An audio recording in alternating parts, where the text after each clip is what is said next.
A very good morning to former West Ham, Newcastle and Bolton midfielder Kevin Nolan. Morning, Kev. Morning, mate. You all right? I'm good, mate. Never gets old, that song, does it? I mean, every time. Come on. It's an absolute banger. Yeah, it's a great tune, banger. though, mate. How are you, Kev? You good? Yeah, good, mate. Must admit, really good. Obviously, missing being back at the grind, to be honest. You know, feels weird having been back with West Ham for 4.5 years. Feels weird being out of it now and seeing it just cracking on. Cracking on. And I mean, how did you feel leaving there? Because obviously you've done really well there with David Moyes, and it's obviously come to an end. But you've got some special memories, I bet. Oh, mate, unbelievable memories. I think, you know, obviously getting first trophy in 40 odd years. It was. It sort of come to an abrupt end, if you like. Obviously, we knew David was going a couple of weeks before the season, but we were all sorted in limbo of what was happening. But we got the call on the Monday, straight after the game against Man City at the end of the season. And told, like, you know, services no longer needed. So and you know, but we know football, mate, don't we? And look, there's no hard feelings. Obviously, David Sullivan, who's the owner there, he's done fantastic for me. You know, nine years now, fantastic years I've had as a player and coaching capacity, and hopefully I'll have time to go back in a managing capacity in the future. Yeah. So what's the future then? Because obviously you've done really well with Dave. Obviously, I know you're coaching. You'd probably want to do it yourself. You want to go into it and be a gaffer. Yeah, I definitely do want to do that again. I feel like it's coming up to that time. feel like I've dipped my toe in it. You know, I had a great couple of seasons at County. I feel like I still have a bit of unfinished business with how that come to an end. But it was football. It was someone making a decision out of my hands, and then but you know, if I don't know, you never say never of going back, and I think with you know, when you know, David has been fantastic for me, you know, in giving me the opportunity to go back to West Ham, a club I loved, club I've got, you know, was close to my heart, and to be able to work and see him work day in, day out, and you know, to be part of that team that brought that success, you know, getting Europe 3 years on the spin, you know, making West Ham the club what everyone was dreaming of.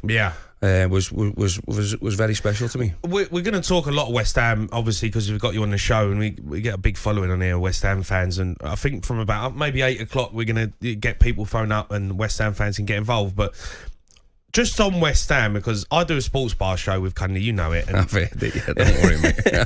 And we get a lot of West Ham fans coming on there, like pulling up trees, like how bad the football was, and you know, this and that. And we say, hold on a minute, David, you won a trophy.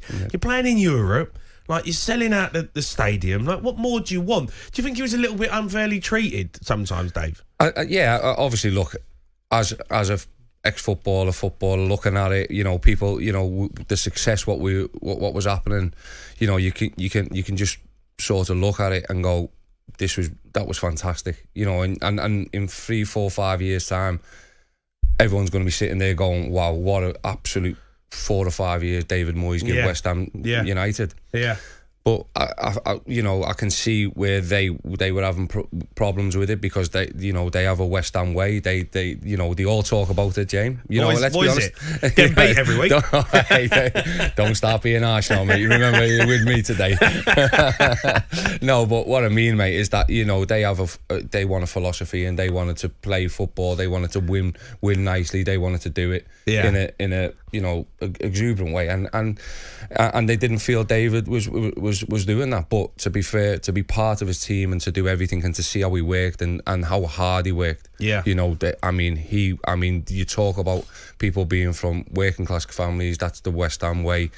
He worked his absolute socks off day in, day out, and he demanded it from us, and that's something which I'll take from now when I go into my next job, to the hours he made, to what he done. You know, he never left any stone unturned. So no matter what anyone says about him, I can only wax lyrical about what he done, and just seeing how hard he worked to get that success for West Ham United.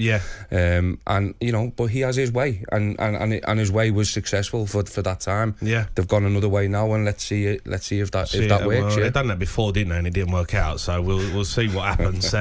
Pellegrini was a bit of an absolute nightmare for him, and they had to get Dave back. So Lopetegui's going to come in, and it's be interesting to see what they do in the summer in terms of signing. But we've got loads to talk about. I'm really happy you've come on, Kev. No, thank you. Because one, as a player. Got loads to talk about with your time at Bolton and all that, because straight away I had a Bolton fan called Mark who's like, I can't wait, gave me some brilliant times watching. That's for me, I'm remembering you, because obviously I played against you, but I remember them years of watching and playing and growing up, and Bolton was you, wasn't it? Like late runs in the box, scoring headers. That was, for me, that was your time. Yeah, I mean, look, it was a special time, that, mate. I mean, when you look back at it now, and to take that club and what we've done with it, and me being a part of what Sam made again, I was given a freedom to do what I wanted to do and play with all these players, and then in my early 20s to captain them all was an absolute privilege, you know. So to be captain of Bolton, who were in Europe again and doing things which by rights they should never have been doing, was just unbelievable. And we were never that far off that Champions League spot. And I always remember the day when Sam left us, and I was in the car with him. We'd been to a training session, and I jumped back in the car because he wanted to speak to me on the way home, and he told me he was leaving. And it was because obviously he wasn't getting the backing to go again, and get that money to be able to take us from being European contenders to getting us into then Champions League spots, because we were always there or thereabouts. January, February, we just went we had that little dip because we just didn't have the squad, and that's what he wanted. He wanted them 2 or 3 more players. So it's really interesting when you think back and think, but what we done was. Yeah, unreal. Incredible. It really was, Big Sam's coming on later on, so that's going to be fun. To that, your old gaffer's going to come and tell us some stories. Probably. Talking of gaffers, Gareth Southgate has stepped down as England manager following a 2-1 loss to Spain in the Euros final. The search for his replacement underway with the likes Eddie Howe, Graham Potter, Lee Carsley, all amongst the favourites. But legendary manager Harry Redknapp told talkSPORT yesterday that 2 England legends should be in the conversation. Okay, people will look at it and go, well, they didn't succeed. Gerrard did a great job at Rangers. Okay, it's a two-team race, Celtic Rangers, but he did a great job winning the title at Rangers. Frank's had experience at Derby, and, you need good players. I think he went into a club at Everton that have been struggling. They've had people like Angelotti, they've had Silva, they've had Koeman, all failed there. None of them did any good. Difficult job. I'm not one for writing people off. They've had people go, well, they've had a couple of opportunities. They've not really taken them. It doesn't mean they can't manage. Gareth Southgate didn't do a great job at Middlesbrough, lost his job, came back and managed England. Yeah, Harry Redknapp there speaking. Shocky wants lamps in. Who do you think you should get the job? You know what, mate? I'll be honest with you. I've got to sit back and admire what Gareth done in his team, because to get us to 2 finals, a semi-final in the last 6 years. I said to my boy after the final after we lost, and I said, you don't realise how lucky you are to watch an England team get to the final, to see them all put together the way they are, the way they stick together now. They're all for each other. It was totally different in our day, Jay. Yeah. I mean, we had the Man United, we had the Liverpool, we had the southern, the northern divide. Me as a Liverpool fan, I didn't even care if I got called up. Yeah. Called up. Yeah. Being from Liverpool. Yeah. I've been a Liverpool fan from young. Playing in the Premier League, playing in Europe, all that. I didn't care if I got called up. I wasn't bothered if I got the call. Yeah. And now. I see these lads, and all they want to do, they want to represent the country. Yeah. And he's made them proud, and he's made the lads proud. And my boy loves England, because of that, because we've got a team who we should, support. So I've got to say, first and foremost, Gareth done an incredible job in getting us there and doing what he's done. Yeah. Now I think we need probably to go to the next level, and I think the only next level is we've got to go and get Pep or Klopp. We've got to go and get them. One of them two. Why not? Why You're not going to get Klopp. It's England, mate. It's one of the most prestigious jobs in the whole world. And actually Pep said it, didn't he? He'd love to manage England. I can't see it. I mean, I'd love it. Come on, why not? They've earned enough money in the world.